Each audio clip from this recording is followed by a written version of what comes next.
Bienvenidos a esta fantástica vivienda situada en el Prat de Llobregat. Se trata de un dúplex de 129 metros cuadrados. En la parte de abajo encontramos aquí la sala, el salón comedor, muy amplio, muy luminoso, con salida a una terraza grande. Por aquí, bueno, podemos pasar por el pasillo o pasar por aquí. Aquí nos encontraríamos la cocina,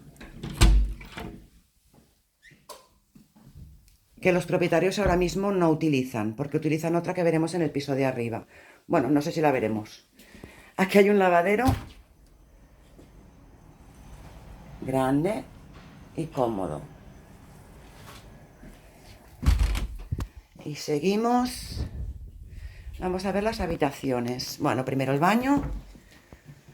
Aquí un baño completo de 4 piezas.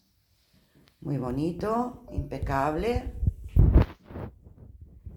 Aquí pasamos a una habitación. Es una habitación doble. Ellos la utilizan como habitación infantil. Tiene armarios empotrados y tiene muchísima luz.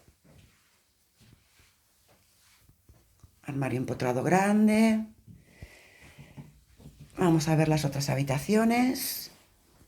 Esta sería la habitación principal. Es muy amplia, con muchísima luz. También con armario empotrado y da a la misma terraza.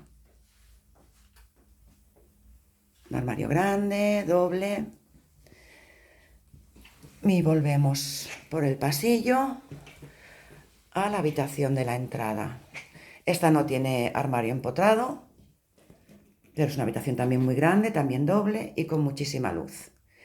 Y en la parte de arriba, no vamos a subir ahora, pero tenemos una buhardilla muy bonita de unos 24 metros cuadrados de terraza y un espacio grande que ellos utilizan como comedor.